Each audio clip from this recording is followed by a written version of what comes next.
Good morning, everyone. I'm Reverend Krista Erickson. Thank you for coming. Appreciate you being here. Good morning.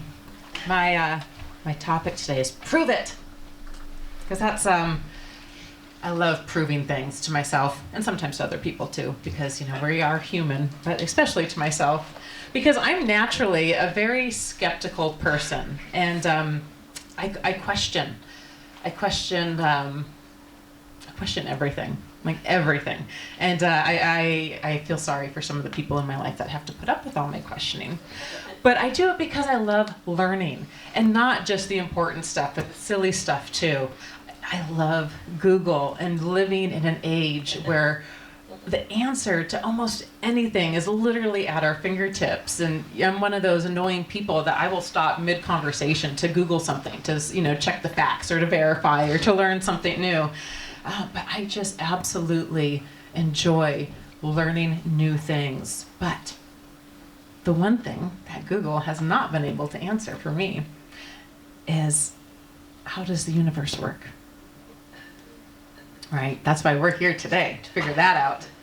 And from a spiritual perspective, because from a scientific perspective, the answers are out there, but from a spiritual perspective, that's a totally different story. So what is this thing that we call God?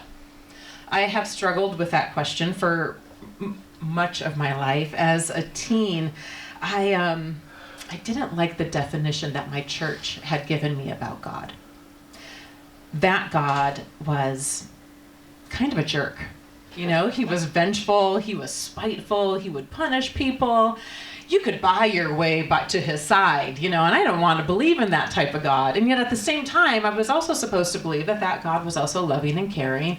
And that really confused me. So I kind of walked away from that. And it wasn't until nearly a decade later that I was introduced to a new God through the New Thought philosophies. Because that whole time, I still believed in something greater than myself.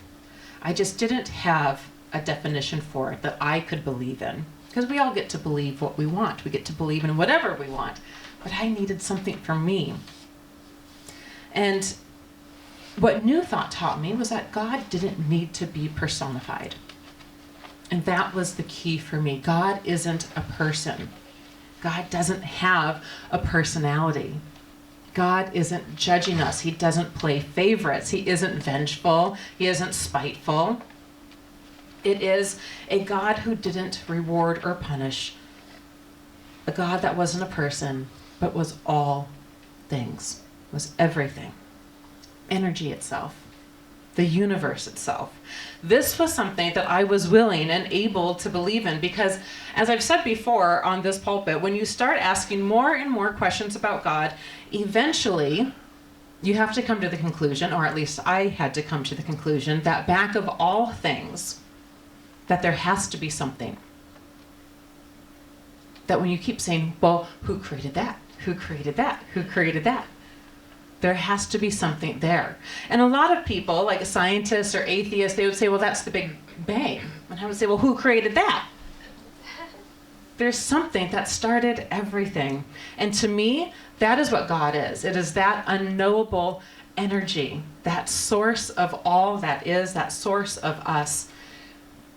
But that only answers part of my spiritual question. Because if God is all things, and if God is an energy that doesn't play favorites, then why is life so unfair sometimes? Why do some people get all the luck? Why are there some people that I think are terrible have what seems to be a great life, and some people that I think are the best in the world seem to have a crappy life? This is where spiritual law comes in. This is where we get to prove to ourselves how the universe works. Now, simply put, and these are my own words, spiritual law is what you believe is what you get. It's not what you think, it's not what you say, it's not what you do. It's what you believe is what you get. Because what we think, say, and do are the results of our beliefs. But it's our beliefs, whether conscious or unconscious beliefs, that work with the law of spirit. So we can train our thoughts, we can train our words, we can train our actions to help strengthen our beliefs because they allow us to prove to ourselves that life can be better if we choose it to be. And in religious science, we call this demonstration. And to demonstrate simply means to prove, to exemplify, to manifest, to bring forth, to project into our experience something better than what we experienced yesterday. Whether that's less pain, less unhappiness, less poverty, less misery, it's more good. This is what is meant by demonstration, is simply more good than we had before. And to do this, to demonstrate, you cannot be filled with fear or confusion. You must keep yourself in a state of equilibrium, of poise, peace, and confidence, in a state of spiritual understanding. And by that spiritual understanding, it's meant that the belief of goodness must be greater than any apparent manifestation of its opposite. More good. It's a lot easier to say than it is to believe. That life is better than it appears. But it is. There is no secret in this business of demonstrating. The only secret is the persistent ability to use the law and the determination to continue to use it until you prove it. This is where we falter. Because a lot of times we try something and it doesn't work. And we might try it again and it doesn't work. And we try again and now we're starting to feel like a failure. And we give up. But like the song Kenneth just sang, never give up. Never give up. Because eventually it will work if you try hard enough. So how do we demonstrate? How do we prove things? How do we change our beliefs? Ernest Holmes says that one of the great difficulties in this new order of thought is that we are likely to indulge too much in theory and too little in practice. So it's really easy to talk about this stuff. It's really easy to read about it, even to think about it, but to actually put it into practice, that's the hard part. As a matter of fact, we only know as much as we can prove by actual demonstration. So that which we cannot prove may or may not be true, but that which we can prove certainly must be and is truth. And that's truth with a capital T. That's truth for you.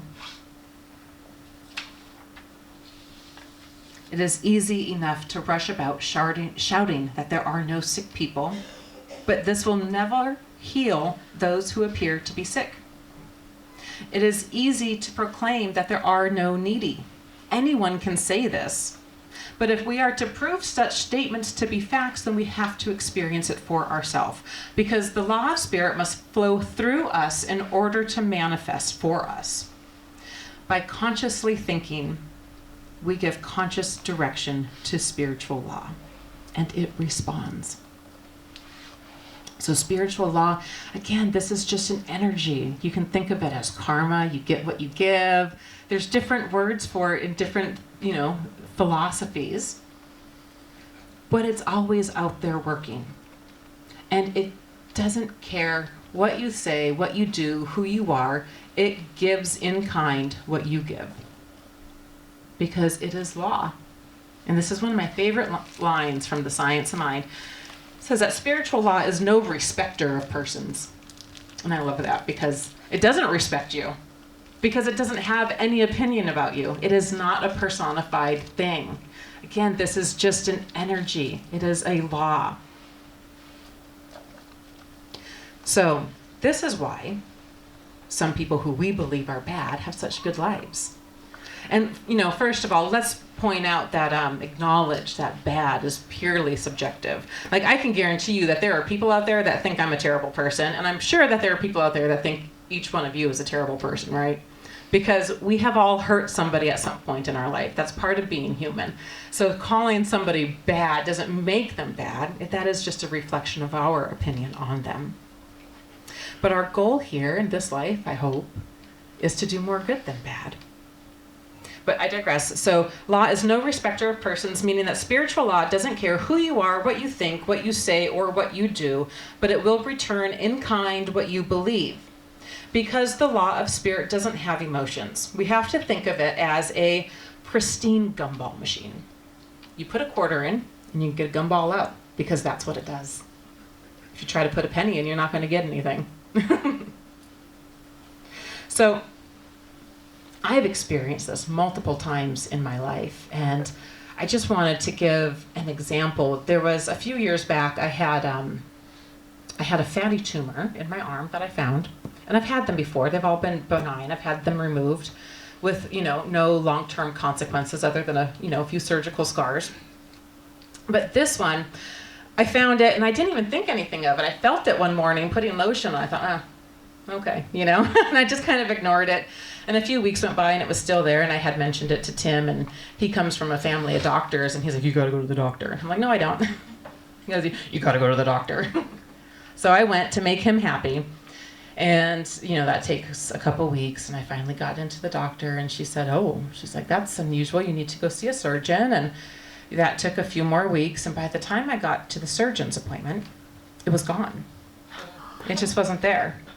And fatty tumors, these lipomas, they don't just disappear on their own. That's not something that they're known to do. And it has never come back. And for me, that was me putting spiritual law into practice in my life, because I refused to even acknowledge the fact that it was an issue. Now, I was able to do that because my past experiences taught me that it didn't have to be an issue. Because I had experienced this before. I had these lipomas before. I've had them removed, and I've never had to worry about them. And that's spiritual law in action. Because I said, no, this is not going to affect me. I am whole, healthy, and complete in every little cell in my body as well.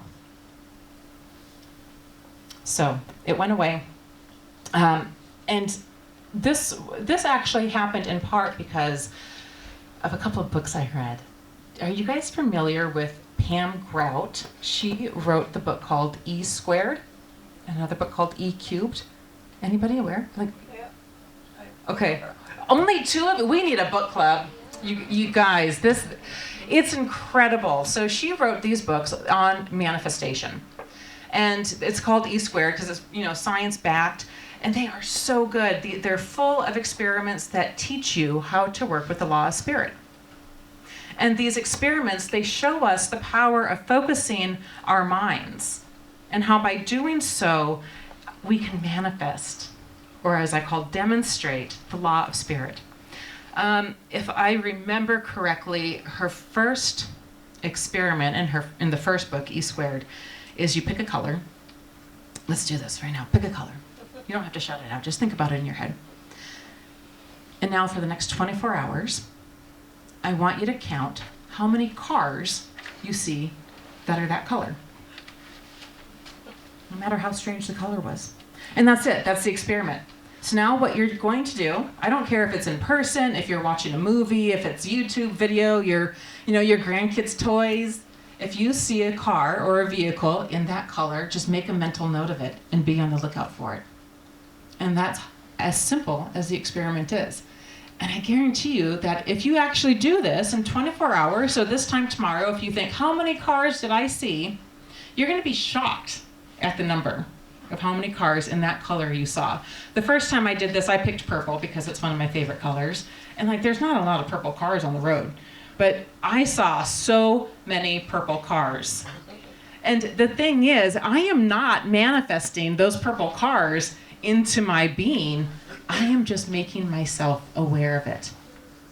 Because what that experiment proves is that abundance is already here.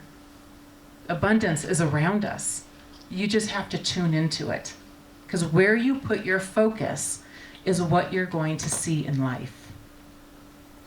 So if I believe that I'm going to see a bunch of purple cars in the next 24 hours, you better believe I'm going to see a bunch of purple cars in the next 24 hours. Because we live in a world of abundance, all of this is already here for us. And for me, that's one of the core parts of believing in spiritual law, is that anything that I could possibly desire is already here. I just have to be able to see it, acknowledge it, and then welcome it into my life. So these small exercises, they show us the power of proving to ourselves how focusing our thoughts, words, and actions train our beliefs. Because once we start believing, and actually believing in our inherent power within to create our own reality, it starts to show up. I'm going to say that again. When we start believing in the inherent power within to create our own reality, it starts to show up. And that's when our lives get better. Little by little, sometimes great by great.